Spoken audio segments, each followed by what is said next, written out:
کہ میں جب سے ہماری گورنمنٹ آئی ہے پاکستان میں حکومت کرنے کے لیے، تو تب سے میں یہ کہہ رہا ہوں کہ ہمارا اس ملک کا سب سے بڑا اثاثہ اوورسیز پاکستانی ہے، اور ہم ابھی تک اس کو ٹیپ نہیں کر سکے۔ اس بڑے ایسٹ کو ہم صحیح طرح اس کو ٹیپ نہیں کر سکے۔ ہمیں یہ سمجھنا چاہیے کہ جب ہندوستان اور چائنا دونوں نے جب اپنا جو پروگریس شروع کیا، تو ان کو جو سب سے پہلے جو انویسٹمنٹ آئی ہندوستان میں بھی اور چائنا میں بھی، وہ ان کے اوورسیز ان کی ایکسپیٹریٹ کمیونٹی تھی، ان کے جو باہر ہندوستان کے جو لوگ باہر کام کر رہے تھے اور چائنا کے لوگ باہر کام کر رہے تھے۔ تو ہم نے جس طرح اس ٹیلنٹ کو، ہمیں جو اثاثے کو پاکستان میں جس طرح ہمیں ان کو لانا چاہیے تھا، اور نیشن بلڈنگ میں جس طرح انہوں نے ہماری مدد کرنی تھی، وہ بدقسمتی سے ابھی تک نہیں ہوئی۔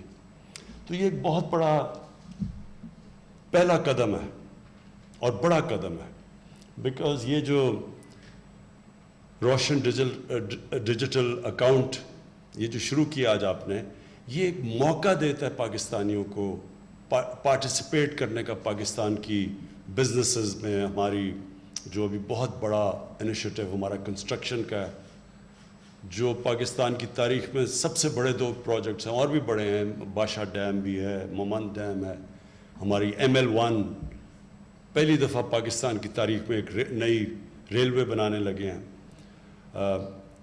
جو 2 نئے شہر بنا رہے ہیں، ایک بنڈل آئلینڈ سندھ کے اندر اور دوسرا راوی سٹی لاہور میں۔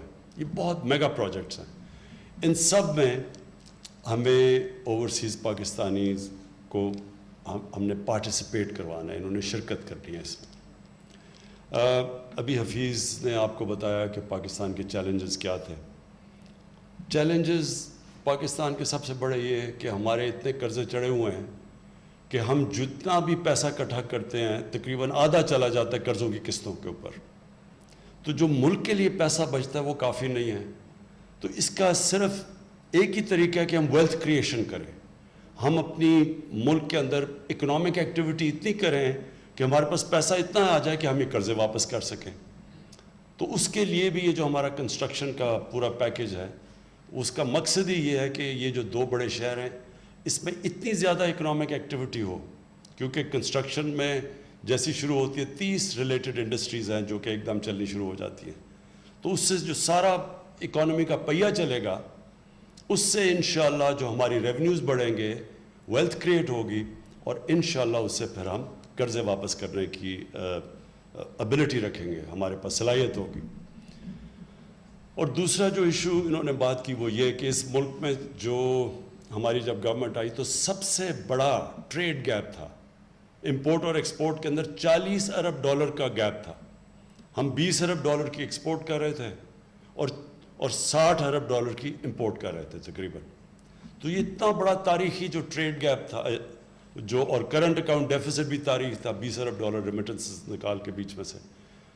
تو یہ جو ہمارے پاس ڈالرز کی کمی ہے، اس کا ڈائریکٹ امپیکٹ روپے کے اوپر پڑتا ہے۔ جب ڈالرز کی کمی ہوتی ہے تو روپیہ گرنا شروع ہو جاتا ہے۔ تو اس کو جب روپیہ گرتا ہے تو چیزیں مہنگی ہونی شروع ہو جاتی ہیں، اور پھر انویسٹمنٹ بھی رک جاتی ہے۔ لوگ جنہوں نے پیسے باہر سے لگانے ہوتے ہیں وہ سوچتے ہیں کہ اگر روپے نے گرنا ہی ہے تو وہ ڈالر میں پیسہ رکھیں۔ تو اس سے ساری اکانومی کی جو اکانومی کی ویلتھ بھی نیچے چلی جاتی ہے، اور پھر جو انویسٹمنٹ بھی رک جاتی ہے۔ تو اس کے لیے ایک تو یہ ویلتھ کریشن، اور دوسرا ڈالرز ہم کیسے بڑھائیں، اس کے لیے اوورسیز پاکستانی کی ہمیں بہت ضرورت ہے۔ ریمیٹنسز ان کی بڑھ گئی ہیں، لیکن ہم ایسی چیز چاہتے ہیں کہ ان کی اب انویسٹمنٹ آئے ہمارے ملک میں۔ ابھی تک ہم ان کو کوئی وائبل چیزیں نہیں پریزنٹ کر سکے انویسٹ کرنے کے لیے، جو کرتے بھی ہیں انفارچونیٹلی ہمارا سسٹم جیسے ایز آف ڈوئنگ بزنس آسانیاں ہوتی جائیں گی انویسٹرز کے لیے، تو انشاءاللہ وہ ادھر بھی آئیں گے۔ لیکن یہ جو ہمارے 2 میگا پروجیکٹس ہیں، اس میں کیونکہ عموماً وہ پراپرٹیز میں انویسٹ کرتے ہیں، تو یہ بہترین ان کے لیے اپرچونیٹیز انویسٹ کرنے کی ہوں گی۔ میں ایک چیز اب اوورسیز پاکستانی اس کے اوپر کہہ دوں، ہمارے ملک میں پتہ نہیں یہ کیا مسئلہ ہے لوگوں میں کہ وہ اوورسیز پاکستانیز کو یا ڈیول نیشنل کو ایسے سمجھتے ہیں جیسے وہ کوئی ملک کے غدار ہیں. سسپیشن سے دیکھا جاتا ہے جی وہ ڈیول نیشنل ہے. پہلے یہ ہم سمجھیں